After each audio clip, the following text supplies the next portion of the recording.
ইসলাম সিলমুন ধাতু থেকে এসেছে, যার অর্থ হলো শান্তি। হে তরুণ যুবকেরা, হে আমার মুরব্বিয়ানেরা, সিলমুন থেকে ইসলামের উৎপত্তি, যার অর্থ হলো শান্তি। ভাই আমার, যারা শান্তির ধর্ম মেনে চলেন, সেই সিলমুন থেকে এসেছে মুসলিম, মুসলমান। অর্থাৎ যারা এই ধর্ম মেনে চলে, শান্তির বাণী মেনে চলেন, তারাই হলো মুসলমান। হযরতে আদম নবী, তিনিও ছিলেন মুসলমান। কোরআন মাজিদ খুলে দেখবেন, ইব্রাহিম নবী থেকে অন্যান্য নবীরা তারা নিজেদের জন্য দোয়া চেয়েছেন, আমার আল্লাহ সারা জীবন যেন আমি মুসলিম হিসাবে জীবন যাপন করতে পারি। হে তরুণ যুবকেরা, ইসলাম ধর্ম বাবা আদম আলাইহিস সালাতু ওয়াস সালাম থেকে এসেছে।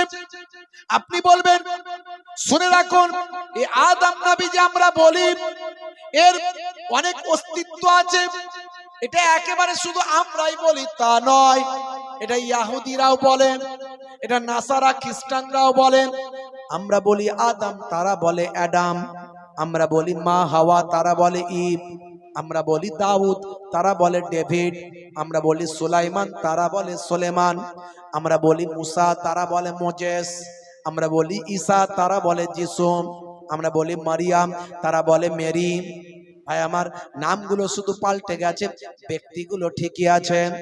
এই যে তাওরাত, তাওরাত বলি, মুসা নবীর কাছে নাজিল হয়েছিল তাওরাত, আসলে তারা বলে তোরা।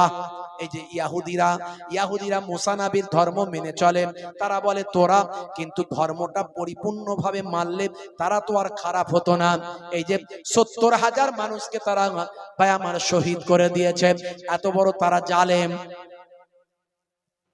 এত বড় জালেম।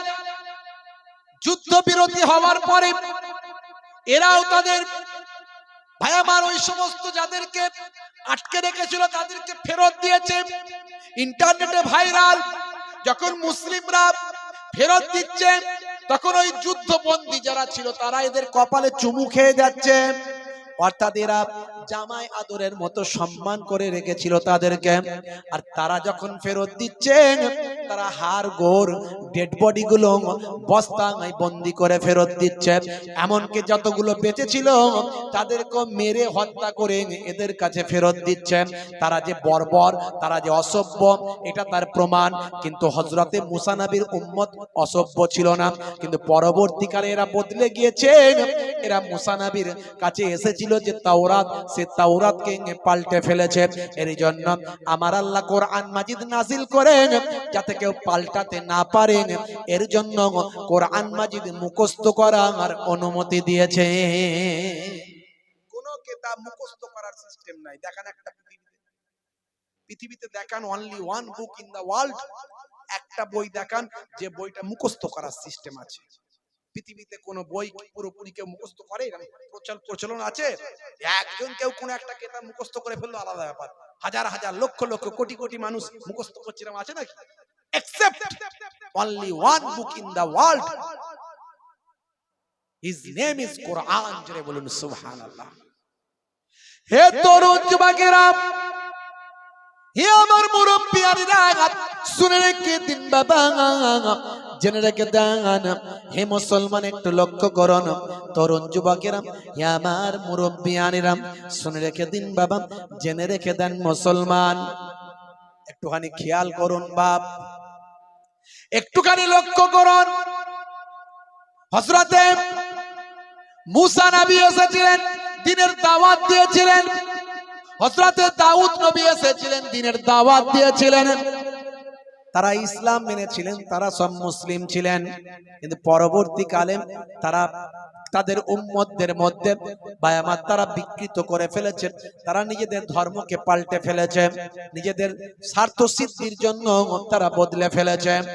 কিন্তু ইসলামকে আর বদলাতে কেউ পারে না, কোরআন মাজিদকে কেউ পাল্টাতে পারে না, কারণ কোরআন মাজিদ মুখস্থ করার সিস্টেম হয়েছে।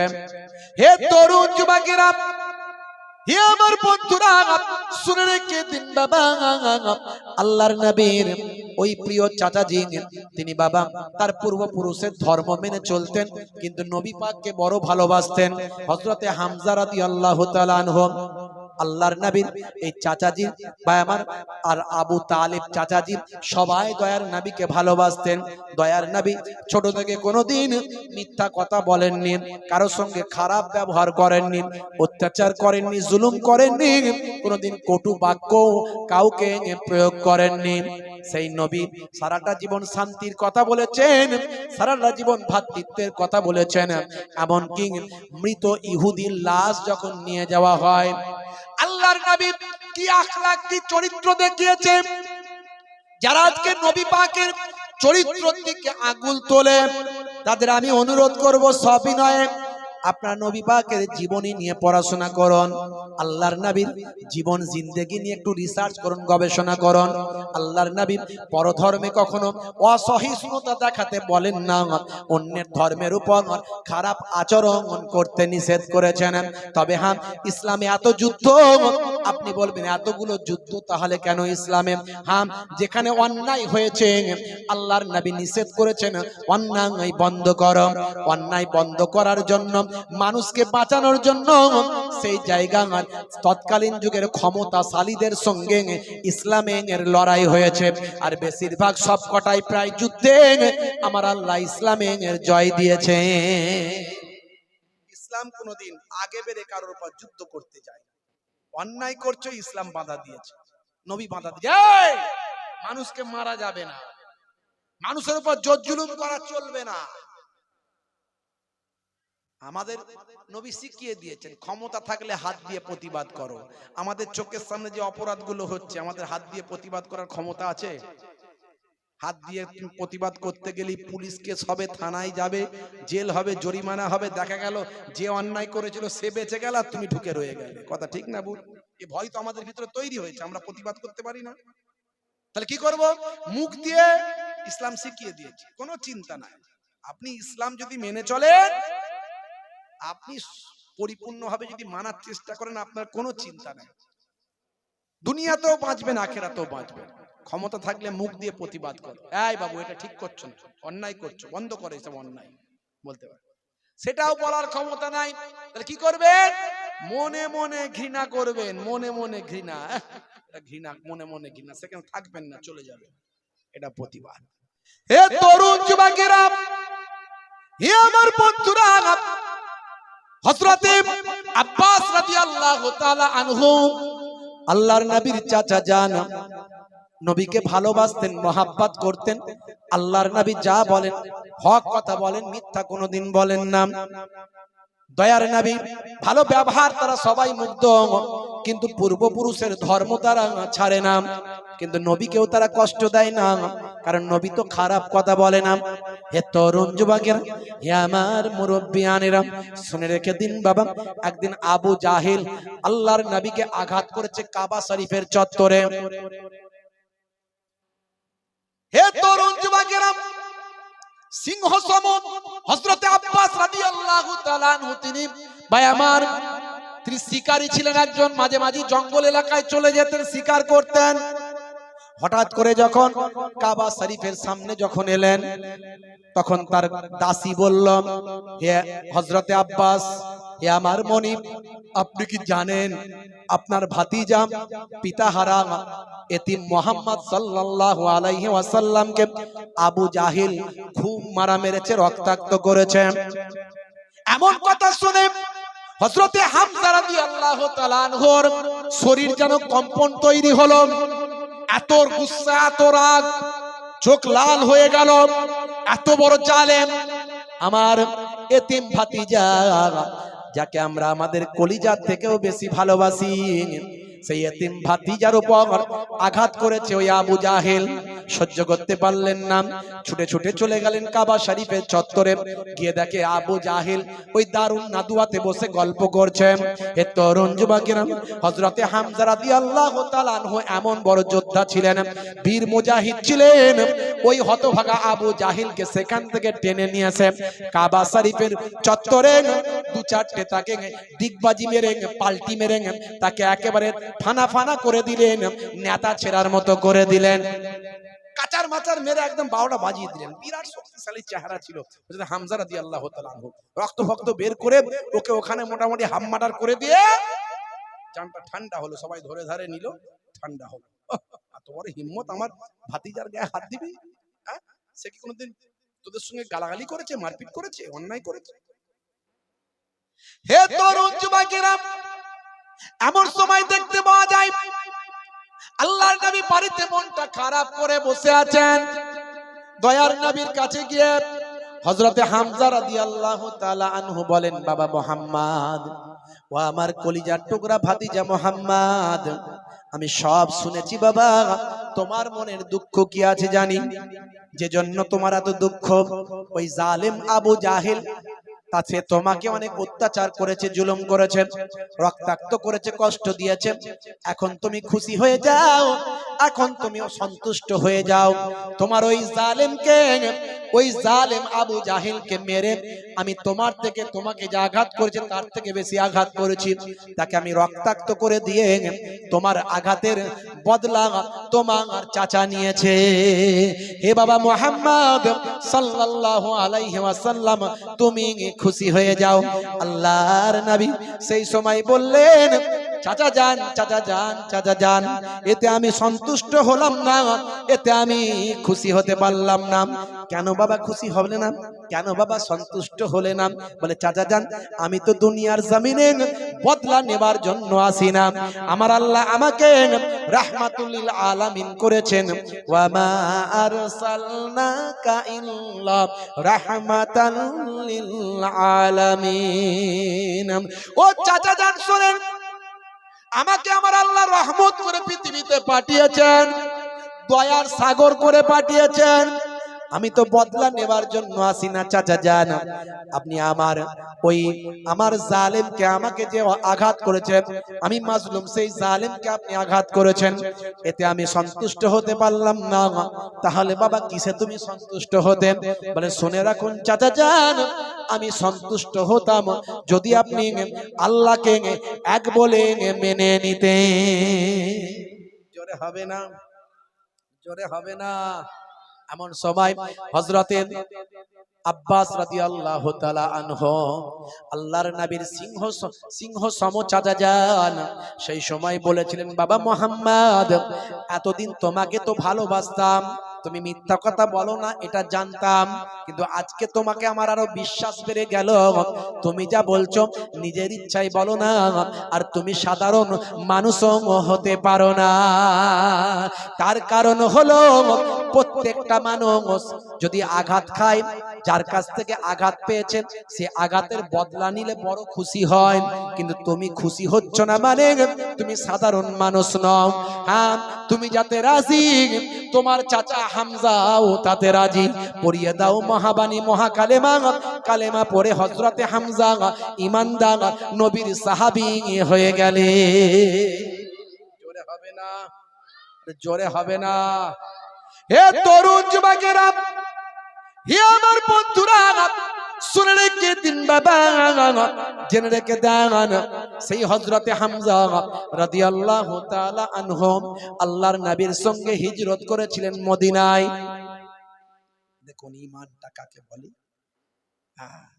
নবী প্রেমটা কাকে বলে, একটু আপনাদের আমি বোঝানোর চেষ্টা করছি। হযরতে হামজা আল্লাহর নবীর সঙ্গে হিজরত করেছিলেন মদিনা শরীফে। মদিনা শরীফে যাওয়ার পরে এই যে গোপনে লুকিয়ে চলে গেলেন, মদিনার মানুষগুলো সব নবীর জন্য জীবন দিতে চায়, মক্কার কুরাইশরা নবীর জীবন নিতে চায়, আর মদিনার মানুষগুলো নবীর জন্য জীবন দিতে চায়। হে তরুণ যুবকেরা, হে আমার মুরব্বিয়ানেরা, শুনে রেখে দিন বাবা, জেনে রেখে দেন, মদিনা শরীফে যাওয়ার পরে জালেমরা মদিনাকে ধ্বংস করতে চায়। এই আবু জাহেলের দলেরা মদিনা শরীফকে ধ্বংস করতে চায়। এই ধ্বংস করতে গিয়ে ভাই আমার মদিনার মানুষদের নিয়ে, আল্লাহর নবীর সাহাবীদের নিয়ে, 313 জনকে নিয়ে আল্লাহর নবী জালেমদের মোকাবেলা করলেন। এই মোকাবেলা করতে গেলে ঐক্যবদ্ধ হওয়া দরকার আছে না নাই? যোগ্য নেতৃত্বকে মেনে চলা দরকার আছে না নাই? কিন্তু পাড়ায় পাড়ায় সবাই নেতা মুসলমানদের, কথা ঠিক না ভুল? দল অনেক, হ্যাঁ, কোন দলের রে বাবু? ওই দলের মুসলমান মার খেয়েছে, অসুবিধা নাই। হ্যাঁ, রাত দিন মার খাচ্ছি আমরা, অথচ সেই নবীর আমরা শিষ্য, সেই হযরতে খালিদের উত্তরসূরি, সেই হযরতে ওমরের উত্তরসূরি, সেই হযরতে ভাই আমার কি বলবো আবার রাদিয়াল্লাহু তাআলা আনহুর উত্তরসূরি। আজকে আমরা মুসলমান লাঞ্ছিত বঞ্চিত, তার কারণ হলো আমাদেরকে টুকরো টুকরো করে দেয়া হয়েছে। আমরা যোগ্য নেতা খুঁজে পাই না, যোগ্য নেতৃত্ব মানি না, আর আমাদের নেতারাও যাদেরকে নেতা বলে মনে করেছি তারা সব বিশ্বাসঘাতকতা করেছে। খুব মুশকিল। প্রত্যেকটা এলাকায় যোগ্য মানুষদেরকে মেনে চলবেন, সম্মানীয় মানুষদেরকে সম্মান দেবেন, যার নেতৃত্ব দেবার ক্ষমতা আছে, সৎ ন্যায়পরায়ণ নেতা যদি হয়ে থাকে গ্রামের মানুষের মধ্যে, সামাজিক ভাবে, আমি রাজনীতির কথা বলছি না, সামাজিক ভাবে তার কথা মেনে চলার চেষ্টা করবেন। হে তরুণ যুবকেরা, হে আমার বন্ধুরা, শুনে রেখে দিন বাবা, জেনে রেখে দেন, এই বদরের যুদ্ধে আল্লাহর নবীর 313 জন সাহাবী, এই 313 জন সাহাবী হাজারেরও বেশি জালেমদের বিরুদ্ধে ভাই আমার প্রতিরোধ করে তুললেন। প্রতিরোধ করে তুলতেন আল্লাহর নবীকে আল্লাহ জয় দিলেন। মাত্র 8টা ভাই আমার তলোয়ার মাত্র, আর বাকি কারো হাতে তলোয়ার নাই। কুফফারদের ঘোড়া আছে, তলোয়ার আছে, ঢাল আছে, ভাই আমার সবাইয়ের কাছে কম বেশি ঢাল আছে, তলোয়ার আছে। আর ইমানদার মুসলমানদের মাত্র 8খানা তলোয়ার, কারো ঢাল নাই, কারো আর অন্য কিছু নাই, ভাই আমার ঘোড়া নাই, উট নাই, কিছু না। একেবারে প্রথম জীবন মদিনা শরীফকে রক্ষা করার ব্যাপার, ইসলামকে হেফাজতের ব্যাপার, দয়ার নবীকে রক্ষা করার ব্যাপার। ইমানদারদের কাছে নবী আছেন, আর ইমানদারদের কাছে মহান আল্লাহ আছে। এই ঈমানি শক্তিতে তারা লড়াই করলেন। আমি অবশ্য দেখিয়েছিলাম জায়গাটা এবারে গিয়ে, এই বদরের প্রান্তরে একটা বালির টিলা আছে, পাহাড় আছে, বালির টিলা পাহাড়, যে পাহাড়টায় আমার আল্লাহ 1000 ফারিস্তা নাজিল করেছিলেন মুসলমান ইমানদারদের সাহায্য করার জন্য। এমনি কি আর 313 জন মিলে পেরেছে নাকি? আল্লাহর নবীর দোয়া কবুল হয়েছে, নবী আছেন সঙ্গে, কোনো চিন্তা নাই। কিন্তু নবী এখন নাই, আমাদের সঙ্গেও কেউ পেরে উঠতো না কোনো কিছুতে, এত মার আমাদের খেতে হতো না যদি আমরা সত্যিকারের আল্লাহওয়ালা হতাম আর নবীর গোলাম হতে পারতাম। পারি না আমরা। আল্লাহ গায়েবী মাদাদ তখনও দিয়েছিলেন, আজও দিতে পারেন, আজও দিতে পারেন। এই বদরের প্রান্তরে বালির টিলায় 1000 ফারিস্তাকে আল্লাহ পাঠিয়েছিলেন, আর আমার নবী রাতের বেলা কেঁদে কেঁদে দোয়া চেয়েছিলেন, আল্লাহ এই অল্প কটা মাত্র ইমানদার আমরা, নতুন করে আবার ইমান মানুষের তৈরি হচ্ছে, ইসলাম প্রচার হচ্ছে নতুন করে, ইসলাম মিটে গিয়েছিল আবার নতুন করে তৈরি হচ্ছে। अगर ये चंद नफूस मिट जाए तो कयामत तक तू ना पूछा जाएगा। আল্লাহ বললেন, হে আমার হাবিব মাথা তুলুন, মাথা তুলুন। কুফফারদের বড় বড় লিডার তারা কে কোথায় মরে পড়ে থাকবে সেটাও আমি আপনাকে দেখিয়ে দিচ্ছি। জায়গাগুলো আমার নবীকে আল্লাহ কুদরতি ভাবে দেখিয়ে দিলেন। নবী আমার সকালবেলা সেই জায়গাগুলো সাহাবীদের বলে দিলেন, অমুক কুফফারদের লিডার ওখানে মরে পড়ে থাকবে, অমুক জনের ওখানে মরে পড়ে থাকবে। আর ঠিক আল্লাহর নবী যা বলেছিলেন, কুফফারদের বড় বড় সব লিডারেরা ভাই আমার 70 জন তারা সেই জায়গায় হত্যা হয়েছিল, মারা গিয়েছিল। আল্লাহর নবী 313 জনের বিজয় দান করেছিলেন। বুঝতে পারছেন ভাইরা আমার, ঈমান কাকে বলে? এই ঈমানটা আপনাকে আমাকে তৈরি করতে হবে, দয়ার নবীর প্রেম ভালোবাসা তৈরি করতে হবে। আল্লাহর নবীকে ভালোবাসি আমরা, সব ব্যানার টাঙিয়ে দিয়েছি, আই লাভ মুহাম্মদ সাল্লাল্লাহু আলাইহি ওয়াসাল্লাম, আই লাভ মুহাম্মদ সাল্লাল্লাহু আলাইহি ওয়াসাল্লাম। হ্যাঁ, 2, 3, 4, 10টা 20টা ব্যানার তারা পুড়িয়েছে, ছিঁড়েছে, তারাও খুব বিপদে পড়ে গেছে। কেন ছিড়লাম, কেন পোড়ালাম, তারা নিজেদের মধ্যে আলোচনা করছে। এরা মুসলমানরা তো সারা বিশ্বটাকে মনে হয় নবীর নাম টাঙিয়ে সব দখল করে ফেলবে রে বাবু, কি বিপদে পড়লাম আল্লাহ। বুঝতে পারছেন? আমরা বুঝিয়ে দিয়েছি, তোমরা কটা ছিড়বে, যত ছিড়বে তত লাগাবো। ভালো জিনিস লাগিয়েছেন, কিন্তু ওই ব্যানারেতে নবীর প্রেম থাকলে হবে না, প্রেম থাকতে হবে অন্তরে। কথা ঠিক না ভুল? জোরে বলেন। আর প্রেম অন্তরে আছে কই? নবী নবী করছি, নবীর একটা সুন্নত মানি না, নবী নবী করছি, মসজিদে গিয়ে নামাজে জামাতে নামাজ পড়ি না। নবী নবী করছি, আমাদের ইমানে মজবুতি নাই। হ্যাঁ, নবী নবী করছি, নবীর দেখানো পথে চলি না। মান হাব্বা সুন্নতি ফাকাদ আহাব্বানি ওয়া মান আহাব্বানি কানা মাই ফিল জান্নাহ। যে আমার সুন্নতকে ভালোবাসলো সেই তো আমি রাসূলকে প্রকৃত ভালোবাসলো। আর যে আমি রাসূলকে প্রকৃত ভালোবাসলো, দয়ার নবী বলেন সে আমার সঙ্গে জান্নাতি হয়ে গেল। জোরে হবে না? আর জোরে হবে না? নিশ্চয় ব্যানার টাঙিয়েছেন নবীর নামে, নবী প্রেম করেছেন, ভালোবাসা দেখিয়েছেন। প্রতিজ্ঞা করুন আজ থেকে নামাজ ছাড়বো না। যে নামাজের জন্য আমার নবী এত কষ্ট পেয়েছে। জালেমরা বলেছিল, বাবা মুহাম্মদ তুমি কি চাও বলো। তুমি তো কোনোদিন মিথ্যা কথা বলো না, কোনোদিন কাউকে আঘাত করো না, কারোর সঙ্গে খারাপ আচরণ করো না। খালি তোমার সঙ্গে আমাদের দ্বন্দ্ব একটাই, আমরা দীর্ঘদিন ধরে যে খোদা তৈরি করেছি, তৈরি করে খোদাকে মানছি, আর তুমি বলছো তৈরি করা খোদা চলবে না, খোদা হলেন একজন। তোমার সঙ্গে আমাদের এটাই দ্বন্দ্ব। বাবা এটা বন্ধ করে দাও। কি চাই বলো? সুন্দরী নারী বিয়ে করতে চাও, আমাদের আরবের সেরা সুন্দরী নারীর সঙ্গে তোমার বিয়ে দেব। তুমি বড় নেতা হতে চাও, আমাদের সবাইয়ের বড় নেতা তোমাকে করবে। তুমি ধনী হতে চাও, আমাদের আরবের মধ্যে আমরা টাকা পয়সা তুলে তোমাকে সবচেয়ে বড় ধনী বানাবো। আল্লাহর নবী বললেন, হে আমার চাচা জানেরা শুনে রেখে দেন, মহান স্রষ্টার কাছ থেকে আমার উপর দায়িত্ব অর্পিত হয়েছে। আমাকে আমার আল্লাহ নবী বানিয়েছেন, পয়গম্বর বানিয়েছেন। আমার উপর যা দায়িত্ব অর্পিত হয়েছে সেটা আমাকে পালন করতে হবে। এই পালন করতে গিয়ে যদি আপনারা বাধা দেন, আমার এক হাতে যদি সূর্য দেন আর এক হাতে যদি চাঁদ দেন, তারপরেও আমি আল্লাহর নির্দেশনা ছেড়ে দেব না। দেখেছেন ভাইরা আমার, ঈমান কাকে বলে? সেই ঈমানকে মজবুত করুন, নামাজি হয়ে যান। আজ থেকে প্রতিজ্ঞা করুন নামাজ ছাড়বেন না। আজ থেকে প্রতিজ্ঞা করুন নবীর সুন্নাত ছাড়বেন না। যে ব্যানারগুলো টাঙিয়েছেন, এই ব্যানারগুলো অনেক জায়গায় আমরা দেখছি ছিঁড়ে যাচ্ছে, মানে ছিঁড়ে এবার পড়ে যাবে। এই নবীর ভালোবাসা?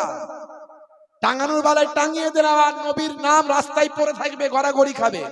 হ্যাঁ, এর আগেও আমি বলেছি, যারা ব্যানার টাঙিয়েছে, যদি ওই ব্যানার রাস্তায় ছিঁড়ে পড়ে থাকে, লোকে যদি পা দিয়ে মারিয়ে যায়, যতটা ব্যানার টাঙিয়ে তুমি ভালো কাজ করেছো, তার থেকে 1000 গুণে তুমি গুনার খাতায় নাম তুমি লিখিয়েছো। ওই ব্যানার উল্টে যাচ্ছে, পাল্টে যাচ্ছে, ছিঁড়ে যাচ্ছে, পড়ে যাওয়ার আগে খুলে ফেলো। খুলে ওই ব্যানার খুলে নিয়ে গিয়ে গুড়িয়ে, ভাই আমার, কবরস্থানের পবিত্র জায়গায় যেখানে লোকে পা দেবে না সেখানে দাফন করে দাও। সেখানে দাফন করে দাও। ও আস্তে আস্তে মাটির সঙ্গে মিলিয়ে যাবে। ওই ব্যানারের অপমান যেন না হয় সেটা মাথায় রাখতে হবে। নবীর নাম, নবীর ব্যানার টাঙিয়েছ পরে নিজের অন্তরে টাঙাও, নিজের কলবে নবীর ব্যানার টাঙিয়ে দাও। দেখবে নবীর মহাব্বত, নবীর প্রেম যখন চলে আসবে, তুমি আর বেনামাজি হতে পারবে না, তুমি আর সুন্নত ছেড়ে চলতে পারবে না। কদিনের দুনিয়া, আজ মারা গেলে কাল 2 দিন হবে, 3 দিন পরে কেউ খবর রাখবে না। তুমি নবীর হয়ে যাও, কারণ কবরে তোমাকে বাঁচাতে যদি কেউ আসে, একমাত্র দয়ার নবী আসবে সেদিন। হাসরের ময়দানে যদি কেউ বাঁচাতে আসে, সবচেয়ে আগে তোমার নবী তোমাকে বাঁচাতে আসবে। তাই নবীর প্রেমকে নিয়ে আসো, নবীর মহাব্বত নিয়ে আসো, নামাজি হয়ে যাও, সুন্নত ওয়ালা হয়ে যাও। বান্দা নামাজ পড়ো, আঁকড়ে ধরো, ছেড়ো না নামাজ এই জীবনে, করো না কাজা, হবে যে সাজা, দোজখ ঠিকানা আখিরাতে, দোজখ ঠিকানা আখিরাতে। ফজর গেল ঘুমে ঘুমে, জোহর বেলা তে কাজ আসর গেল পাসার আড্ডায় মাগরিব হেলা ফেলায় নামাজ তোমার সঙ্গের সাথী নামাজ হলো গোরের বাতি নামাজ বিনা এই দুনিয়ায় সবই যে বৃথা বান্দা নামাজ পড়ো আকিরি ধরো ছেড়ো না নামাজ জীবনে করোনা কাজা হবে যে সাজা দোজখ ঠিকানা আখিরাতে দোজখ ঠিকানা আখিরাতে আল্লাহ রাব্বুল আলামিন আমাদের প্রত্যেককে নামাজি বানিয়ে দেন বলুন আল্লাহুম্মা আমিন বলুন আল্লাহুম্মা আমিন হে তরুণ যুবকেরা হে আমার বন্ধুরা শুনে রেখে দিন বাবা জেনে রেখে দেন হে মুসলমান আপনাকে আমাকে ভাবতে হবে আমার আল্লাহ কোরআন মাজিদের ভিতরে বললেন কুল্লু নাফসিন যায়কাতুল মউত প্রত্যেক প্রাণী মাত্র মৃত্যুর আস্বাদ গ্রহণ করবে মরতে আপনাকে আমাকে হবে মৃত্যুর জন্য কতটা তৈরি একবার বুকে হাত দিয়ে চিন্তা করতে হবে গর গর সওয়াল গর গর জবাব আজ মারা গেলে কাল 2 দিন 3 দিন পরে কেউ আপনার আমার খবর কেউ আর রাখবে না পিতা মাতা আপনাকে আমাকে ভুলে যাবে আস্তে আস্তে সন্তান আপনাকে ভুলে যাবে পাড়া প্রতিবেশী ভুলে যাবে বাম্মা আপনাকে ভুলে যাবে আত্মীয় স্বজন আপনাকে ভুলে যাবে হে তরুণ যুবকেরা আপনার কবরে অন্য কেউ যাবে না আমার কবরে অন্য কেউ আসবে না যুবকেরা আপনার কবরে আপনাকে জবাব দিতে হবে এই পৃথিবী হলো ক্ষণস্থায়ী পরকাল হলো চিরস্থায়ী আমার আল্লাহ তাই কোরআন মাজিদের ভিতরে বললেন বাল তুসিরুনাল হায়াতাদ দুনিয়া ওয়াল আখিরাতু খায়রুম ওয়া আবকা এই দুনিয়া হলো তোমাদের জন্য ক্ষণস্থায়ী আর পরকালটা হলো তোমাদের জন্য চিরস্থায়ী সেই পরকালের কথা চিন্তা করে আল্লাহর পথে আসতে হবে পরকালের কথা ভাবতে হবে এই জন্য কোরআন মাজিদে আল্লাহ রাব্বুল আলামিন অন্য জায়গায় আবার বলছেন কি বলছেন হে তরুণ যুবকেরা হে আমার বন্ধুরা হে আমার মুরব্বিয়ানেরা আমার আল্লাহ কোরআন মাজিদের অন্য জায়গায় বললেন কাইফা তাকফুরুন তোমরা কেমন করে কুফরি করো আমি আল্লাহর সঙ্গে কেমন করে নাফরমানি করো আমি আল্লাহর নির্দেশনা কেমন করে ভুলে যাও আমি আল্লাহর হুকুমকে কেমন করে তোমরা ছেড়ে দাও এই কাবা ঘরের যিনি মালিক তোমাদের উচিত সে আল্লাহর ইবাদত করা এই কাবা ঘরের যিনি মালিক সে আল্লাহর ইবাদত করা তোমাদের জন্য উচিত কারণ তিনি তো ক্ষুধা লাগলে তোমাদের খাওয়ান আর আর যখন তোমরা ভয় পাও তখন তিনি তো তোমাদের ভয় ভীতিটা দূর করে দেন ফালইয়াবুদু রাব্ব হাযাল বাইত আল্লাযী আত'আমাহুম মিন জু ওয়া আমানাহুম মিন খাউফ মাঝে মাঝে আমরা তো ভয় পাই না কি জি এই মনে হয় এনআরসি করে সব মুসলমানদের তাড়িয়ে দেবে রে কি কথা ঠিক না ভুল হে তরুণ যুবকেরা হে আমার বন্ধুরা শুনে রেখে দেন আপনাকে আমাকে আল্লাহর উপর ভরসা রাখতে হবে মাল্লাহুল মাওলা ফালাহুল কুল বান্দা যখন আল্লাহর হয়ে যায় কুল মাখলুকাত গোলাম হয়ে যায় মান কানা লিল্লাহি কানা আল্লাহু লাহু যে বান্দা আল্লাহর হয়ে যায় স্বয়ং আল্লাহ তাআলা তার হয়ে যান আপনি যদি আল্লাহর মুখাপেক্ষী হন ভরসা যদি আল্লাহর উপর করেন তাওয়াক্কুল যদি আল্লাহর উপর থাকে আপনার ভয় নাই কোনো চিন্তা নাই গায়েবী মাদাত করে আমার আল্লাহ কুদরতি ভাবে সাহায্য আপনাকে করবে আমার নবীর জন্য কুয়া খুঁড়েছিল, করেনি? হ্যাঁ? খালি বলছে মুসলমানদের বাঁশ দেয়া হবে, তাড়ানো হবে মুসলমানদের, যা কিছু হচ্ছে শুধু হইচই চলছে কি না মুসলমানরা জব্দ হবে বেটা। কিন্তু দেখো বাবা, অন্যকে গোল করতে গিয়ে নিজে আত্মঘাতী গোল না খেয়ে যাও, কথা ঠিক না ভুল? হ্যাঁ, এমনি তো সব দেখছি। এই কদিন আগে যে ওই কি একটা এমপি, একটা কি নাম জানো ভুলে, এমএলএ নাকি একটা এমপি, ওই আপনার বনগার ওই দিকে একটু বেশ ধর্মীয় ড্রেস ফেস পরে থাকে, সে কদিন আগে কোরআনেরও নাকি ভুল ধরছিল, বুঝতে পারছো? এই যুবকেরা জানে কোরআনের ভুল ধরছিল, কি নামটা যেন ভুলে গেলাম। বুঝতে পারছেন? তো সে আবার এতদিন বলছিল ওরে বাবারে মুসলমানদের সব, মুসলিমদের বিরুদ্ধে অনেক বক্তব্য তার।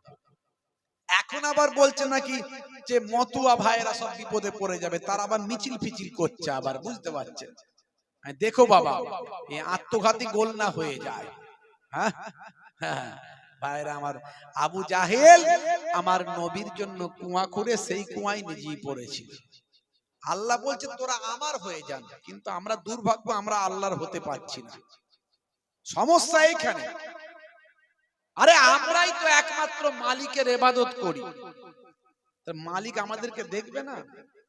কিন্তু দুর্ভাগ্য, মালিকের ইবাদত ঠিক মতো করতে পারছি না। যখন গারে সুরে আল্লাহর নবী হযরত আবু বকর সিদ্দিক রাদিয়াল্লাহু তাআলা আনহুকে নিয়ে আত্মগোপন করেছিলেন, জালেমরা গারে সুরের একেবারে দরজা পর্যন্ত পৌঁছে গিয়েছে।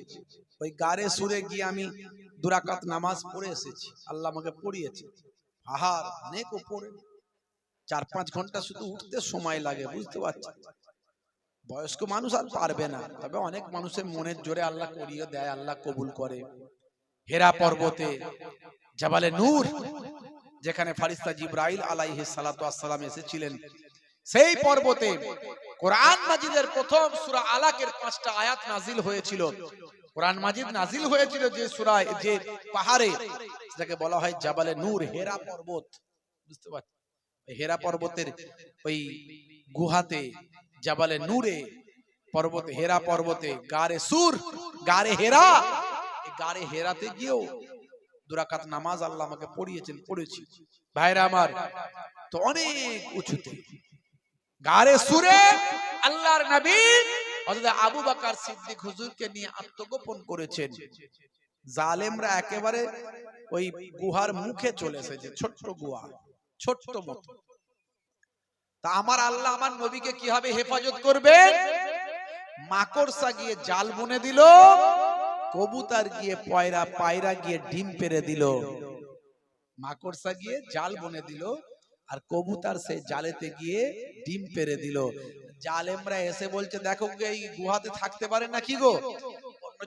বাবু দেখছো না মাকড়সার জাল বোনা কবুতর ডিম পেড়েছে, ওখানে আবার কোন লোক ঢোকে নাকি? লোক ঢুকলে এগুলো থাকে? হতে পারে না। আর ভিতর থেকে আবু বকর হুজুর জালেমদের পা গুলো দেখতে পাচ্ছে, দেখতে পেয়ে আল্লাহর নবীকে বলছেন ইয়া রাসূলুল্লাহ, তো জালেমরা ঘোরাঘুরি করছে হুজুর, পা দেখা যাচ্ছে, এক্ষুনি তো আমাদেরকে ধরে ফেলবে, আর আমরা তো মাত্র 2 জন। আল্লাহর নবী বলছেন বাবা আবু বকর, লা তাখাফ ওয়ালা তাহজান ইন্নাল্লাহা মানা, আমরা 2 জন নয় হে আবু বকর, ভয় নাই, চিন্তা করো না, ভয় পেও না, আমরা হলাম 3 জন, আমাদের সঙ্গে আমার আল্লাহ তাআলা আছেন। সেই নবীর আমরা উম্মত, আমরা যদি আল্লাহর হয়ে যায়, আল্লাহ গায়েবী মাদাদ কোনটা দিয়ে করবেন আমরা জানি না। কিন্তু দুর্ভাগ্য, আমরা এই পর্যন্তই শেষ। মিলাদুন নবীতে মজলিসে অনেক মানুষ বসবো, খাওয়া দাওয়া করবো, বিরিয়ানি, চলে যাব। সকালবেলা থেকে আবার কালকে জোহরের নামাজে যেমন ওই 10 জন পড়ছিল মুরব্বী বুড়ো হাবরা মানুষ, তারাই যাবে, নামাজি আর বাল্য। কথা ঠিক না ভুল? ইমাম সাহেব ফজরের নামাজে কজন? বলে মুয়াজ্জিনরা আমি 2 জন। বুঝতে পারছি? সারা জীবন ধরে আমরা হেদায়েত হতে পারছি না, এই জন্য আমাদের উপরে এত মুসিবত। আমরা তো বিশ্বাস করি আল্লাহর হুকুম ছাড়া কোনো কিছু হয় না, কথা ঠিক না বল? তাহলে এই যে জালেমরা আমাদের উপর অত্যাচার করছে, এ কি আর আল্লাহর ইচ্ছার ব্যতীত হচ্ছে? আল্লাহ চেয়েছেন বলে হচ্ছে। কারণ আমরা নিজেরা হেদায়েত হয়নি, আমরা বড় বেড়ে গেছি। এই জন্য আমার আল্লাহ জালেমদেরকে ঠিক করে দিয়েছেন, তোদেরকে সাইজ করব দ্বারা, আর এর বিনিময়ে তোরা কষ্ট পাবি, তোরা অত্যাচারিত হবি, লাঞ্ছিত হবি, তার বিনিময়ে তোদের গুনাহকে আমি মাফ করে তোদের জান্নাতি করব। এই যে বিপদ আসছে এর মধ্যে দিয়েও আমাদের ভালো আছে, কিন্তু এত বিপদ আসতো না যদি আমরা আল্লাহওয়ালা হয়ে যেতাম। হাদিস পাকের মধ্যে এসেছে, মানুষ যখন অন্যায় অত্যাচার পাপাচারে লিপ্ত থাকবে, আখেরি জামানায় আমার আল্লাহ তাদের উপর জালেম বাদশা নিয়োগ করে দেবে। হাদিসের মধ্যে এসেছে। হয়েছে না হয়নি বলেন? শান্তিতে আছেন? মন শান্তিতে আছে? নাই, সব সময় টেনশন, কি হবে আল্লাহ, কি হবে আল্লাহ। হে তরুণ যুবকেরা, হে আমার বন্ধুরা, শুনে রেখে দিন বাবা, জেনে রেখে দেন হে মুসলমান, আপনারা আমার ঈমানকে মজবুত করতে হবে, আপনারা আমার বিশ্বাসকে মজবুত করতে হবে, আল্লাহর প্রতি ঈমানটা সঠিকভাবে ঠিক করতে হবে। আমি এর আগে অনেক উদাহরণ দিয়েছি আল্লাহর প্রতি বিশ্বাস কেমন করে আসবে। হে তরুণ যুবকেরা, হে আমার মুরব্বিয়ানিরা, আল্লাহকে দেখি না, আল্লাহকে চোখে দেখতে পাওয়া যায় না, কিন্তু আল্লাহকে না দেখলেও আমার আল্লাহকে অনুভব করা যায়। বন্ধুরা আমার, আপনার মাথায় মাঝে মাঝে কেউ ঢোকাতে পারেন, আর না দেখে কি আবার স্রষ্টাকে মানা যায়? হে তরুণ যুবকেরা, আল্লাহকে ছাড়া আপনি কাকে বিশ্বাস করবেন, কাকে আপনি মানবেন? হে তরুণ যুবকেরা, একজন আস্তিক ছিল, আগে আল্লাহকে মানত, পরে সে নাস্তিক হয়ে গেছে, আল্লাহকে আর মানে না। সঠিক তার মধ্যে হয়তো শিক্ষা নাই, সঠিক এডুকেশন নাই, কিংবা সঠিক আলেম ওলামারা তাকে বোঝাতে ঠিকঠাক পারেনি। যে কোনো কারণই হোক না কেন, বা অনিচ্ছাকৃত ভাবে বা ইচ্ছাকৃত ভাবে, আবার নাস্তিক হলে টাকা পয়সা পাওয়া যায়, গাড়ি বাড়ি পাওয়া যায়, বা অন্য কিছু পাওয়া যায়। যে কোনো কারণই হোক না কেন, আস্তিক থেকে নাস্তিক হয়ে গেছে একজন ব্যক্তি। ভাইরা আমার, মুসলমান থেকে নাস্তিক হয়েছে এমন ব্যক্তি। এ তরুণ যুবকেরা, তার বন্ধু মুসলমান বন্ধুটা বলছেন, ইন্টারনেটে ভাইরাল, আমি তার বক্তব্যটা শুনলাম। একদিন সেই বন্ধুটা বলছে, আমাকে আমার নাস্তিক বন্ধুটা আমার সঙ্গে দেখা হয়েছে। নাস্তিক বন্ধুটা আমাকে বলছে, ভাই, আগে আমি ভালো ছিলাম, এখন আমি ভালো নাই। বলে, কেন? তুমি তো নাস্তিক হয়েছো ভালো থাকার জন্য, এখন ভালো নাই কেন? বলছে, আর যাই হোক, একটা জিনিসে আমি বড় কষ্ট পাই। বলে, কি? আগে কোনো বিপদে পড়লেন, কেউ সাহায্যকারী থাকুক আর নাই থাকুক, মনের কথাটা একজনকে জানাতে পারতাম। মনের ভিতর বিশ্বাস ছিল আল্লাহ আছেন, আল্লাহ সব ঠিক করবেন। যা কিছু দুঃখ কষ্ট যন্ত্রণা হতো আল্লাহর কাছে বলতাম, আর যখন থেকে আল্লাহকে অস্বীকার করেছি তখন থেকে ভিতরটা শূন্য, আর মনের দুঃখ যন্ত্রণা জানানোর মতো কেউ না। আমার সেই নাস্তিক তার বন্ধুকে বলছে, হে তরুণ যুবকেরা, আল্লাহকে আমরা দেখি না কিন্তু অনুভব করি। কিভাবে?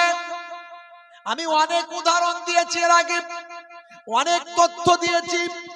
ইন্টারনেট সার্চ করবেন, 20-25 হাজার বক্তব্য আমার পাবেন। আমি মিস্টার ডিউ ডেভিসের কথা বলেছি, মিস্টার ব্রেইলের কথা বলেছি, আমি ইমামে আজম আবু হানিফা রাহমাতুল্লাহ আলাইহি এবং পাদ্রী সাহেবের উদাহরণ দিয়েছি। অনেক তথ্য আমি তুলে ধরেছি। কোরআন মাজিদ থেকে অনেক আয়াতকে আমি সামনে নিয়ে এসে আমি বাস্তব আর বিজ্ঞানের সঙ্গে টাই করে, আমি বাস্তব আর বিজ্ঞানের সঙ্গে টাই আপ করে বোঝানোর চেষ্টা করেছি এটা কেমন করে হয়। 1450 বছর আগে আল্লাহর কোরআনে কেমন করে লিপিবদ্ধ হয়। যে সময় কোনো বিজ্ঞান ছিল না, সায়েন্স ছিল না, যে সময় কোনো প্যাথোলজি ছিল না, ইন্টারনেট ইন্টারনেট ছিল না, কোন রকম কম্পিউটার ছিল না, সায়েন্স ছিল না। যে সময় কোন ভাই আমার কোন রকম ভাই আমার তরুণ যুবকেরা কোন রকম কোন মাইক্রো সার্জারি করার যন্ত্রপাতি ছিল না, যে সময় কোন ভাই আমার এক্সরে মেশিন ছিল না, ইসিজি ইকো কার্ডিওগ্রাফি মেশিন ছিল না, সেই সময় কোরআন মাজিদে যা লিপিবদ্ধ হয়েছে, আল্লাহর নবীর হাদিসে যা লিপিবদ্ধ হয়েছে, আজকের যুগে সেগুলো বিজ্ঞান আর বাস্তবতায় পরিণত হয়েছে। তাহলে কোরআন সত্য বোঝানোর চেষ্টা করেছি, বলেছি। ইন্টারনেটে আছে, আজকাল পুরানো কথা বেশি বলবো না, পুরানো কথা বেশি বলবো না, তবে একটু টাচ দেবো আমার যুবক ভাইদের জন্য। আমি তো এই জন্যই বলি, যাদের বয়স হয়ে গেছে, যাদের বয়স 8 থেকে 38, তাদের কথায় আমি বারবার আসি, তাদের কথা বারবার আলোচনা করি, কারণ তারা এখন রাস্তা ঠিক করতে পারছেন না, কিভাবে চলবো রে বাবু। আর যাদের বয়স 38 থেকে 80, তাদের কথায় আমি কম আসি, কারণ তারা দীর্ঘদিন ধরে ওয়াজ শুনছে, বড় হুজুরের ওয়াজ শুনেছে, মেজ হুজুর কেবলার ওয়াজ শুনেছে, ছোট হুজুর কেবলার ওয়াজ শুনেছে, বড় বড় আলেমদের ওয়াজ শুনেছে, বসিরহাট হুজুরের ওয়াজ শুনেছে, হ্যাঁ, পীরনগরী হুজুর দাদাজান মায়াপুর পীরনগরী হুজুরের ওয়াজ শুনেছে, অনেক বড় বড় আল্লাহওয়ালা মানুষদের ওয়াজ শুনেছে। হয় তারা জান্নাতের টিকিট কেটেছে, না হলে জাহান্নামের টিকিট কেটেছে। দীর্ঘদিন ধরে ওয়াজ শুনছে, 40 বছর 50 বছর ধরে ওয়াজ শুনছে, গ্রামে জলসা হচ্ছে, পাড়ায় জলসা হচ্ছে, এলাকায় জলসা হচ্ছে, 30 বছর 40 বছর ধরে ওয়াজ শুনছে। এই জন্য বলি, হয় তারা জান্নাতের টিকিট কেটেছে, না হলে জাহান্নামের টিকিট কেটেছে। শুধু কনফার্ম হতে বাকি আছে, ওয়েটিং লিস্টে ঝুলছে। টিকিট যখন কনফার্ম হয়ে যাবে, যদি জান্নাতের টিকিট কনফার্ম হয়, ট্রেন প্ল্যাটফর্মে আসবে, তাকে তুলে নিয়ে জান্নাতের দরজায় ফেলে দেবে। আর টিকিট যদি জাহান্নামের কনফার্ম হয়, ট্রেন তাকে তুলে নেবে, তুলে নিয়ে জাহান্নামের ভিতরে ঢুকিয়ে দেবেন। এরই জন্য আমি বলি, যাদের 50 60 70 বছর 80 বছর হয়েছে, হয় তারা জান্নাতের টিকিট কেটেছে, না হলে জাহান্নামের টিকিট কেটেছে। 40 50 60 বছর ওয়াজ শুনছে, এরপরও যদি সে নামাজি না হয়, তাহলে কি বোঝা যাবে? আমি বলছি না জাহান্নামে চলে যাবে, কারণ আল্লাহ কখন তাকে হেদায়েত করে দেবে কেউ জানে, আল্লাহ কোন অবস্থায় কাকে হেদায়েত করবে কেউ জানে না। কেউ কলেমা পড়লে তাকে আর জাহান্নামী বলা যাবে না, বুঝতে পারছেন? কিছু যদি আপনার বেশরিয়াতি কাজও করে ফেলে, তার ইমানের ক্ষেত্রে বলা হয়েছে, ইমান চলে যাওয়ার ব্যাপারে অনেক রকম বিতর্ক আছে। কেউ বাহ্যিক এমন কাজ করলো যার দ্বারা মনে হচ্ছে ইমান চলে গেল, কিন্তু তার অন্তর বলছে না আমি ইমানদার। এই নিয়ে ইমান যাওয়া থাকা নিয়ে অনেক রকম বিতর্ক আছে, ও বিষয়ে আমি যাচ্ছি না, ও ডিসকাসের ব্যাপার, আলোচনার ব্যাপার। তা কোন অবস্থায় আল্লাহ কাকে ক্ষমা করবেন কেউ জানে না। ভাইরা আমার, তরুণ যুবকেরা কিন্তু 50 বছর 60 বছর ওয়াজ শুনেছে, দীর্ঘদিন ধরে জীবন যাপন করেছে, এখনো সে নামাজ পড়েনি। স্বাভাবিক দৃষ্টিতে কি মনে হবে? লোকটা হেদায়েত হয়নি, বেহেদায়েত, তার মানে মল্লি ব্যাস, টিকিট পাকা। এবারে আল্লাহ হঠাৎ করে তাকে পরিবর্তন করলো, সেটা আলাদা জিনিস, কিন্তু একটা আপনার রুলস বলছে, আইন বলছে, ল বলছে, সিচুয়েশন বলছে। হে তরুণ যুবকেরা, হে আমার বন্ধুরা, তাই আমি বলি, বয়স্ক মানুষদের জন্য আলোচনা বেশি করার দরকার নাই, তারা অনেক আলোচনা শুনেছে। হে যুবকেরা, তোমাদের জন্য বলি, আল্লাহকে দেখতে পাও না, কিন্তু আল্লাহর নিদর্শনকে তোমরা দেখো। হে তরুণ যুবকেরা, হে আমার মুরব্বিয়ানেরা, শুনে রেখে দিন বাবা, জেনে রেখে দিন বাবা, আমার আল্লাহ বলছেন, হে দুনিয়ার মানুষ, তোমরা আমাকে অস্বীকার করো কেমন করে? কাইফা তাকফুরুন, তোমরা কেমন করে কুফরি করো বিল্লাহি, আল্লাহর সাথে। এই পৃথিবীতে আসার আগে তোমরা কোথায় ছিলে?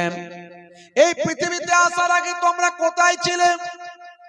আকুনতুম আমওয়াতান, আমি আল্লাহ বলছি তোমরা সব মৃত ছিলে, মৃত।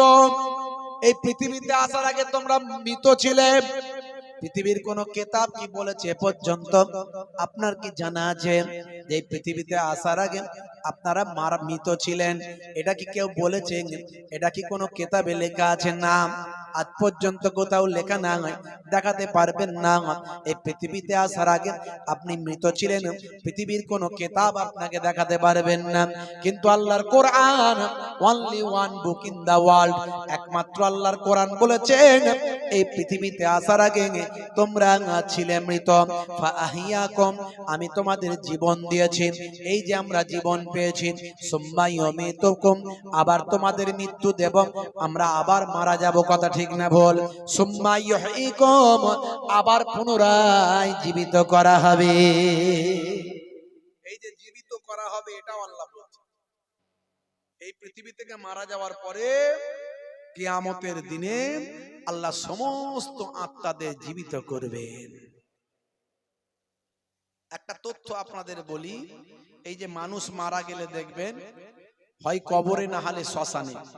হ্যাঁ, এই কবরে দিলেও শরীরে সব কিছু পচে নষ্ট হয়ে গেলেও, মাটির সঙ্গে মিশে গেলেও নাভিটা নষ্ট হয় না। আর পুড়িয়ে দিলেও, শ্মশানে দিলেও দেখবেন অমুসলিম হিন্দু ভাইরা দাহ করার পরে ওই নাভিটাকে খুলে বের করে ওটাকে ভালো করে সুন্দর করে সম্মান করে তারা গঙ্গায় ভাসিয়ে দেয়। এই যে নাভি হলো বীজ, নাভি হলো বীজ।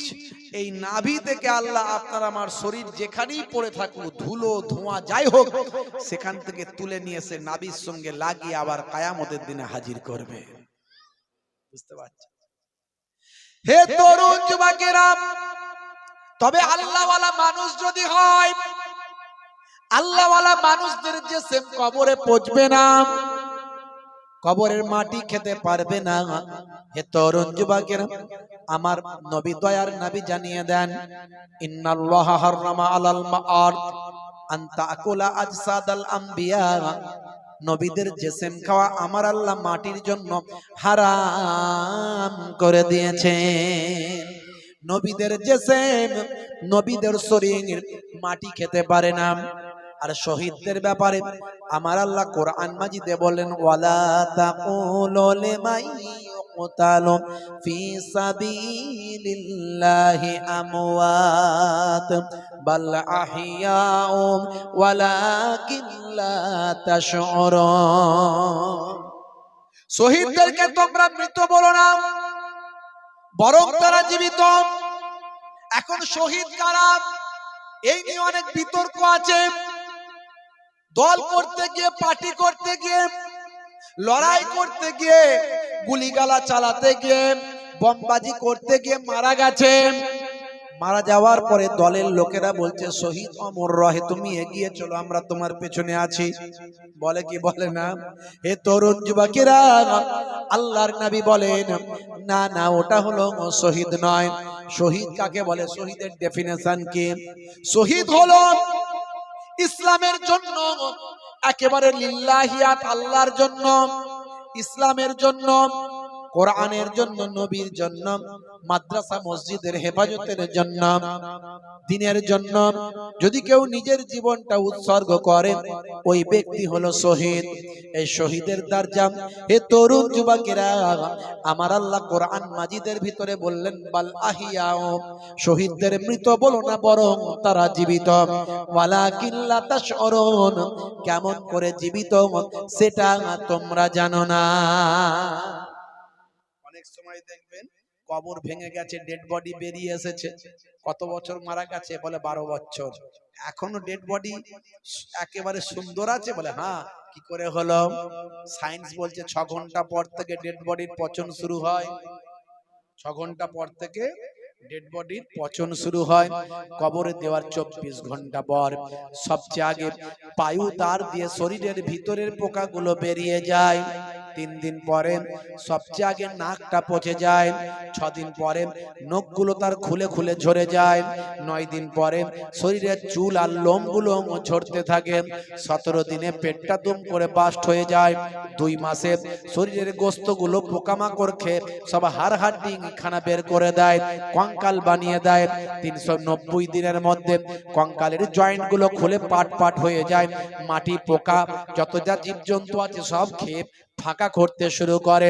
হে তরুণ যুবকেরা, 365 দিনের মধ্যে, এক বছরের মধ্যে কঙ্কালের ম্যাক্সিমাম হাড় হাড্ডি গুলো মাটি আর পোকা খেয়ে নেয়। কিন্তু যারা আল্লাহর মাহবুব বান্দা হয়, আল্লাহ ওয়ালা হয়, শহীদ বান্দা হয়, আল্লাহ বলছেন তাদের জিসমটা জিন্দা জীবিত থেকে যায়। কেমন করে জীবিত সে তোমরা জানো না। जमीन मैली नहीं होती, जमन मैला नहीं होता। जमीन मैली नहीं होती, जमन मैला नहीं होता।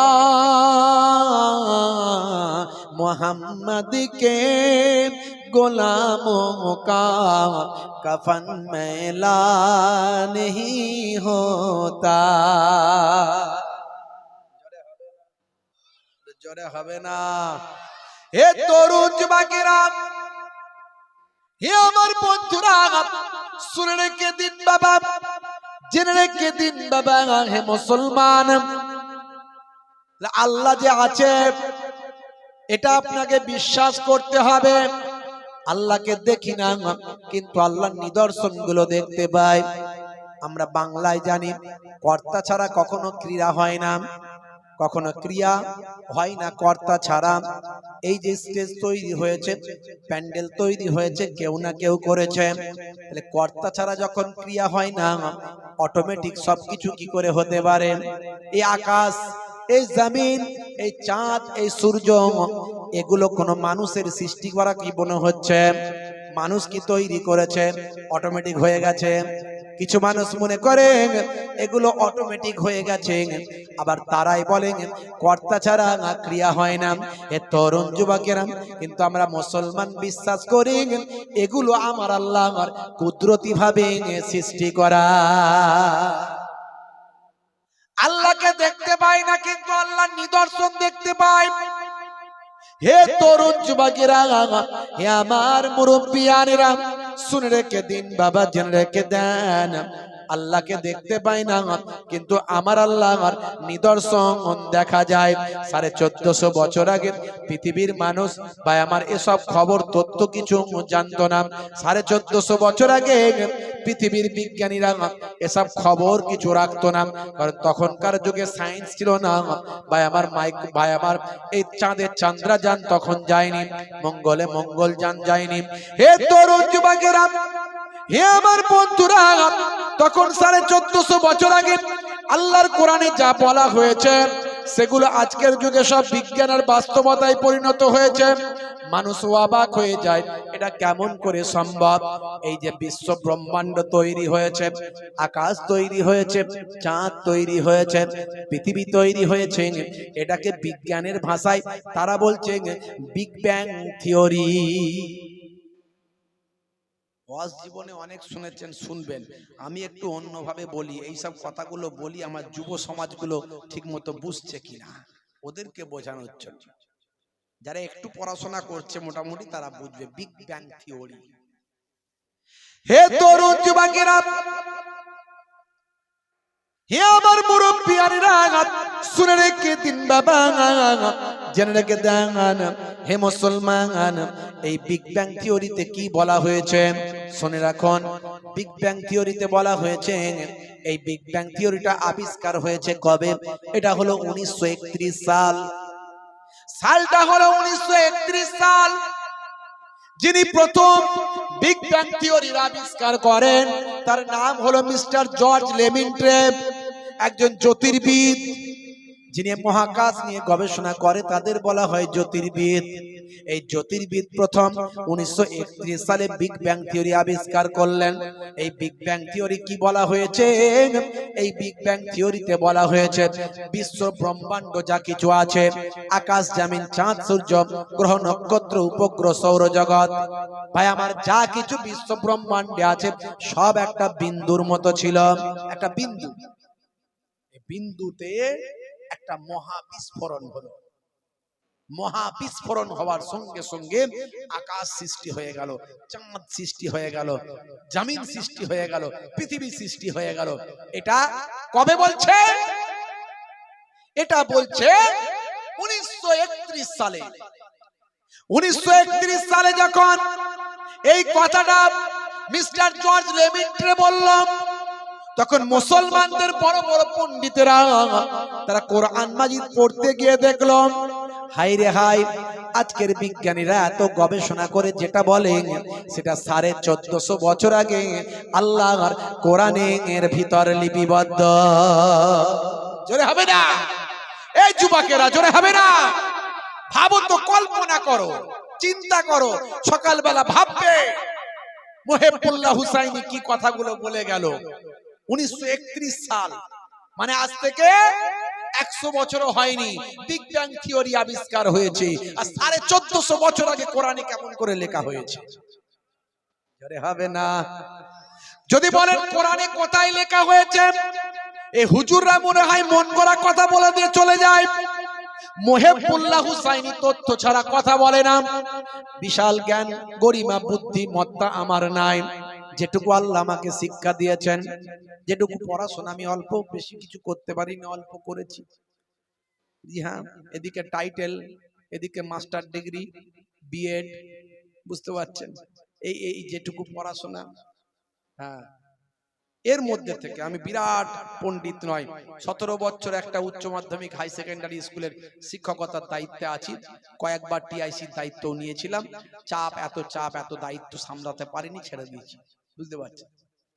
বন্ধুরা আমার, তরুণ যুবকেরা আমার, আমি আমার ক্ষুদ্র বুদ্ধি দিয়ে এগুলো গবেষণা করে বের করার চেষ্টা করেছি।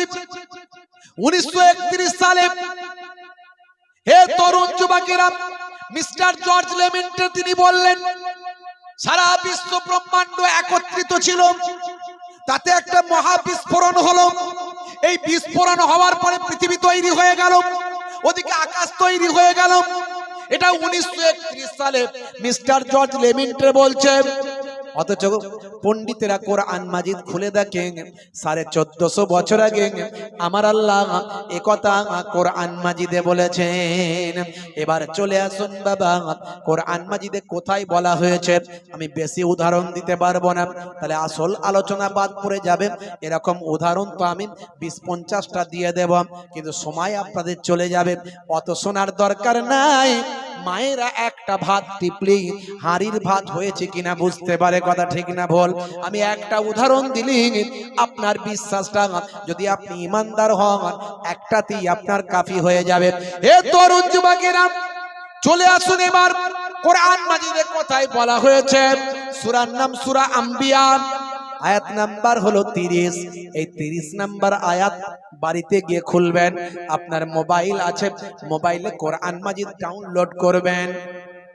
এই মোবাইলটা হলো মিনি দাজ্জাল। মোবাইলটা কি? আমরা দাজ্জাল আসবে শুনি তো নাকি? সে আর আমাদের দেখা কপালে আছে বলে মনে হয় না, সে পজিশন এখন আসেনি। আর আল্লাহ না করে, কারণ ঈমান মারাত্মক জিনিস। ঈমান এমন একটা জিনিস, সব ঈমান মানে আমি উদাহরণের আগে দিয়েছি, ঈমান মানে রোল নাম্বার। গোদা বাংলায় বুঝিয়ে দিচ্ছি, ঈমান মানে রোল নাম্বার, ঈমান মানে সিম কার্ড। আচ্ছা বলুন তো, মোবাইলে অনেক অ্যাপ আছে, অনেক কিছু আছে, সিম কার্ড না যদি থাকে কোনো কিছু চলবে? সব বরবাদ, সব বরবাদ। একটা অ্যাপ খুলতে পারবেন না, সব জায়গায় ফোন নাম্বার লাগবে, আর ফোন নাম্বার দিতে গেলে সিম কার্ড লাগবে। সিম কার্ড ছাড়া সব বরবাদ। আরেকটা উদাহরণ দিই, রোল নাম্বার, রোল নাম্বার। আচ্ছা বলুন তো, ছেলেটা অনেক ভালো লিখেছে, সব উত্তর করেছে, রোল নাম্বার লিখতে ভুলে গেছে কিংবা ভুল করেছে, মাস্টার খাতা দেখবে? সব বরবাদ। ঈমান এমন একটা জিনিস, বুঝতে পারছেন? ঈমান, বিশ্বাস, এটা আপনার সবচেয়ে মূল জিনিস। এটাই যদি সামান্য ফাটা পড়ে যায়, তারপরে যতই সে নামাজ পড়ুক, যদি তওবা না করে, ফের যদি কালেমা পড়ে, হ্যাঁ, কালেমা রাদ্দে কুফর না পড়ে, কালেমা পড়ে যদি আবার নতুন করে ইমানদার না হয়, তা সব চলে গেল। কত রকমের লোক দেখবেন, বাপ, দুনিয়াদারি করতে গিয়ে, পার্টি পলিটিক্স করতে গিয়ে মুসলমান, হ্যাঁ, ইমানকে সব শেষ করে দিচ্ছে। হাই রে হাই, হাই রে হাই। বলি তো মা মার খাই, আর না বলি তো বা ব্যাং খাই। এই হক কথা ফক করে বললেও আবার বিপদ, বুঝতে পারছেন, বলা যাবে না। আচ্ছা ভাই, আপনি পার্টি করেন, পলিটিক্স করেন, আপনি নেতা হন, মন্ত্রী হন, এমএলএ হন, আপনি বড় সমাজসেবী হন, যাই হন না কেন, আপনি সম্প্রীতি দেখাবেন, অমুসলিম, হিন্দু, খ্রিস্টান, জৈন, বৌদ্ধের সঙ্গে ভালো ব্যবহার করুন, তার বিপদে সাহায্য করুন, তার দায় বিপদে ছুটে যান, তার বাচ্চাটা অসুস্থ আছে, রাতের বেলা কেউ দেখার নেই, আপনি গিয়ে দেখুন, তার টাকা পয়সা শর্ট পড়েছে, আপনি দিন, এটাই তো বড় সম্প্রীতি। কথা ঠিক না বল? সম্প্রীতি দেখাতে গেলে মুসলমান ভাইদেরকে গিয়ে পুজো করতে হবে, আর হিন্দু ভাইদেরকে এসে নামাজ পড়তে হবে, আমার বিশ্বাস হয় না, এটা সম্প্রীতি বলে বিশ্বাস হয় না। এটা আবার ভোটের কৌশল, রাজনীতির কৌশল। তো এর থেকে আপনি তার বিপদে গিয়ে দাঁড়ান। একটা অমুসলিম হিন্দু ভাই বিপদে পড়েছে, আপনি তার বিপদ মুক্ত করার চেষ্টা করুন, এটা ইসলাম বলেছে, এটা করো। তুমি তা না করে নিজের ঈমানকে নষ্ট করে দিচ্ছ, তোমার বিশ্বাসকে নষ্ট করে দিচ্ছ। হচ্ছে না, হয়নি ভাই? আখেরি জামানা, ঈমান বাঁচানো বড় মুশকিল, কঠিন পরিস্থিতির মধ্যে দিয়ে আমরা যাচ্ছি। কত মানুষ যে বেঈমান হয়ে যাচ্ছে বলা যাবে না, বললে অসুবিধা আছে, সে বলবো না, বুঝতে পারছেন? হে তরুণ যুবকেরা, হে আমার মুরব্বিয়ানিরা, শুনে রেখে দিন বাবা, 1450 বছর আগে আল্লাহর কোরআন কি বললো শুনুন। সূরার নাম হলো সূরা আম্বিয়া, আয়াত নাম্বার হলো 30। এই 30 নাম্বার আয়াতে আমার আল্লাহ কি বলছেন শুনুন। আমার আল্লাহ বলছেন, বিসমিল্লাহির রহমানির রহিম, আওয়ালাম ইয়ারাল্লাযীনা কাফারু আন্নাস সামাওয়াতি ওয়াল আরদা কানাতা রাতকান ফাফাতাকনাহুমা। জোরে হবে না, জোরে হবে না। আমার আল্লাহ কোরআন মাজিদের ভিতরে বললেন, আওয়ালাম ইয়ারাল্লাযীনা কাফারু, অবিশ্বাসীরা কি লক্ষ্য করে না? অবিশ্বাসীরা কি দেখে না? তারা কি লক্ষ্য করে না? তারা কি দেখে না? আন্নাস সামাওয়াত, নিশ্চয় আকাশ, ওয়াল আরদ এবং জমিন, কানাতা রাতকান, তারা একত্রিত অবস্থায় ছিল। এই কথাটা আজকের কথা নয়। যে সময় কোন স্টেথিস্কোপ, ব্যারোমিটার, থার্মোমিটার, মাইক্রোস্কোপ, অণুবীক্ষণ যন্ত্র, কোন রকম দূরবীন তৈরি হয়নি, এই কথাটা আজকের নয়, 1450 বছর আগের। হে যুবকেরা, ভালো করে তাওয়াজ্জু করো এই কথাটার উপর। আমার আল্লাহ 1450 বছর আগে বলছেন, অবিশ্বাসীরা কি লক্ষ্য করে না? আকাশ এবং জমিন সব একত্রিত অবস্থায় ছিল, সব মিলিত অবস্থায় ছিল। যেটা জর্জ লেমিন্টে বলছেন 1931 সালে, সেটা 1450 বছর আগে সূরা আম্বিয়ার 30 নাম্বার আয়াতে আল্লাহ বলছেন, আকাশ এবং জমিন সব একত্রিত অবস্থায় ছিল। আমার আল্লাহ বলছেন, ফাফাতাকনাহুমা, আমি আল্লাহ আকাশ এবং জমিনকে পৃথক করে দিয়েছি। জোরে হবে না, জোরে হবে না। তাহলে আকাশ পৃথক হয়ে গেল, চাঁদ, সূর্য, গ্রহ, উপগ্রহ সব চলে গেল, জমিন পৃথক হয়ে গেল। যত ভাই আমার, যত জমিন, যত রকম আর্থ আছে সব আলাদা হয়ে গেল। বন্ধুরা আমার, যত আলাম আছে, আলামিন আছে, আলাম মানে হলো জগৎ, আলামিন মানে হলো বহু বচন, জগৎ সমূহ। আলহামদুলিল্লাহি রাব্বিল আলামিন আছে না নাই? যারা বলেন সমস্ত প্রশংসা মহান আল্লাহর, যিনি সারা আলামিন, সব জগৎ সমূহের রব। জোরে বলুন সুবহানাল্লাহ। ওয়ামা আরসালনাকা ইল্লা রাহমাতাল লিল আলামিন। আল্লাহ বলছেন, আমি সারা জগৎ সমূহের রব। যত জগৎ আছে সব জগতের আমি আল্লাহ হলাম রব, সৃষ্টিকর্তা। আর আমার নবী আখিরি জামানার পয়গম্বর হলেন যত জগৎ সমূহ আছে সমস্ত জগৎ সমূহের জন্য রহমান। তাহলে আমার নবীর সম্মান কত, বুঝতে পারছেন? যতগুলো জগতের মহান আল্লাহ রব, ততগুলো জগতের আমার নবী হলেন রাহমাত। জোরে বলুন সুবহান। বন্ধুরা আমার, তরুণ যুবকেরা আমার, একটা উদাহরণ দিলাম। হে যুবকেরা, এরকম উদাহরণ আমার কাছে অনেক আছে। আমি বেশি উদাহরণ দিতে যাচ্ছি না। মুরব্বিয়ানেরা, তরুণীরা, মুরব্বিয়ানেরা, যুবকেরা, ঈমানকে মজবুত করুন। কিতাবের মধ্যে দেখতে পাওয়া যায়, যদি কেউ তোমাকে আগুনে জ্বালিয়ে দেয়, যদি কেউ তোমাকে হত্যা করে, তাহলে তুমি শিরক করো না, তাহলে তুমি ঈমানটা নষ্ট করো না। এখন সামান্য চেয়ারের জন্য, সামান্য পয়সার জন্য কত মানুষ নিজেদের ঈমান ধ্বংস করছে, আছে না নাই? এখন একটা সাম্প্রদায়িক দল, সেই দলে তো মুসলমান নাম লেখাচ্ছে, আছে না নাই? সেই দলেতে নাম লিখিয়ে আল্লাহর বিরুদ্ধে, মসজিদের বিরুদ্ধে, মাদ্রাসার বিরুদ্ধে, মুসলমানের বিরুদ্ধে, ইমানদারদের বিরুদ্ধে সেখানে বক্তৃতা দিচ্ছে, আছে না নাই? ইন্টারনেট সার্চ করলে কত পাবেন। হে তরুণ যুবকেরা, হে আমার মুরব্বিয়ানেরা, হে যুবকেরা, শুনে রেখে দিন বাবা, ঈমানের কত মূল্য, ঈমানের কত দাম। আমি আপনাদের খেদমতে একটা উদাহরণ দেব। হে তরুণ যুবকেরা, আল্লাহর নবীর একজন চাচা জান ছিলেন। সেই চাচা জানের নাম হলো হযরতে হামজা বিন আব্দুল মুত্তালিব। হামজা বিন আব্দুল মুত্তালিব, হযরতে হামজা রাদিয়াল্লাহু তাআলা আনহু একেবারে আল্লাহর নবীর সিংহ চাচা ছিলেন, যাকে বলা হয় সিংহ সম চাচা, মানে আল্লাহর নবীর একজন ভাই আমার শক্তিশালী চাচাদের মধ্যে একজন ছিলেন হযরতে হামজা রাদিয়াল্লাহু তাআলা আনহু। আল্লাহর নবীকে বড় ভালোবাসতেন, প্যার করতেন, মোহাব্বত করতেন বাবা, কিন্তু দীর্ঘদিন আল্লাহর নবীর হাতে হাত দিয়ে কালেমা তিনি পড়েননি। হে তরুণ যুবকেরা, হে আমার মুরব্বিয়ানেরা, আল্লাহর নবী যখন মক্কার জমিনে যখন ইসলামের দাওয়াতটা দেওয়া শুরু করলেন, সেই সময় কুফারেরা আল্লাহর নবীর দ্বীনের দাওয়াতকে বন্ধ করার জন্য বিভিন্ন ষড়যন্ত্র করল। কাবা ঘরের একটা গেট আছে বর্তমানে, সেটা হচ্ছে 51 নাম্বার গেট। 51 number gate. ওই গেট থেকে যদি আপনি ঢোকেন, হ্যাঁ, ওই গেট থেকে ঢুকলে আপনি একটা জায়গা পাবেন, একেবারে কাবা ঘরের ওই ভিতরে একটা জায়গা পাবেন, যেটাকে তৎকালীন যুগে বলা হতো দারুন নাদওয়া, যেটা এখন কাবা ঘরের ওই চত্বর, ওই মসজিদের ভিতরে ঢুকিয়ে নেওয়া হয়েছে। মানে জায়গা বেড়ে গেছে, লোক বেড়ে গেছে, ওটাও ঢুকিয়ে নেওয়া হয়েছে।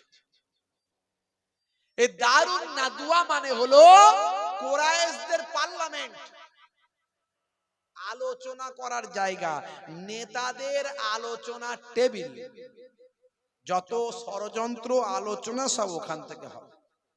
আল্লাহর নবীকে হত্যা করার আলোচনা ওখানে হয়েছে। আল্লাহর নবীকে ধরতে পারলে, মারতে পারলে, মেরে ফেলতে পারলে উট পুরস্কার দেওয়া হবে, এই আলোচনা ওখানে হয়েছে।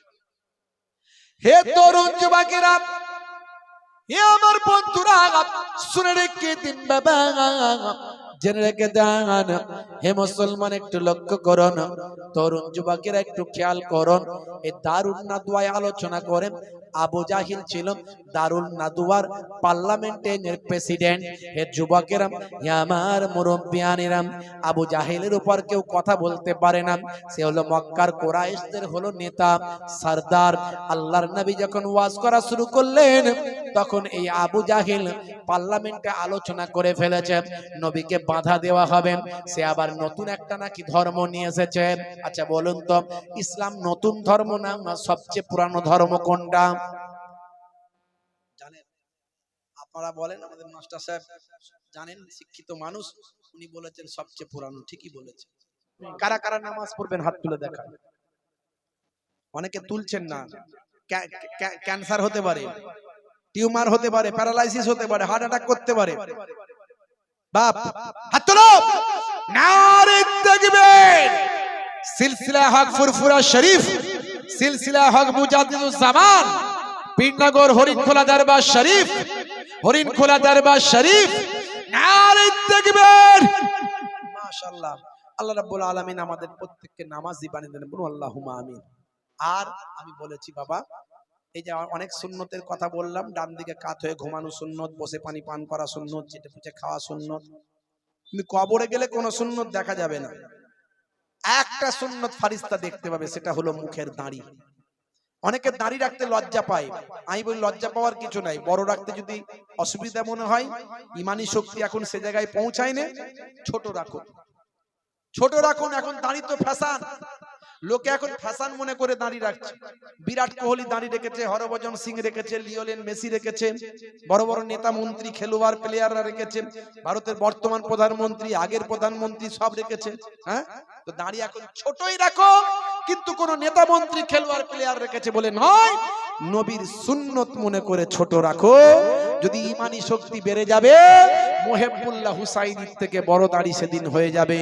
কিন্তু তার আগে যদি মারা যাও, কবরে দেওয়ার পরে মুনকার নাকির ফারিস্তা এসে দেখতে পাবে, বলবে মান রব্বুকা, দেখতে পাবে নবীর ভালোবাসায় ছোট হলেও দাড়িটা রাখা, হতে পারে ওই দাড়িটাই হবে তখন নাজাতের জারিয়া। ভাইরা আমার, এই দুটো কাজ করো, একদিকে নামাজ, একদিকে দাড়ি। এই দুটো কাজ করলে দুনিয়ার অনেক পাপ অন্যায় থেকে অটোমেটিক আল্লাহ আপনাকে বাঁচিয়ে দেবেন। দুনিয়াতেও কামিয়াবি পাবেন, আখিরাতেও কামিয়াবি পাবেন। যাই হোক, আপনাদের খেদমত থেকে বিদায় নেব। আমার পরের বক্তা সাহেব কই এসেছেন? নিয়ে চলে আসেন ওনাকে তাড়াতাড়ি করে। যাই হোক, আলোচনা শেষ করছি, আর দেরি করব না, 9:30 বেজে গেছে। পরবর্তী যিনি হযরত আছেন মোহতারাম সম্মান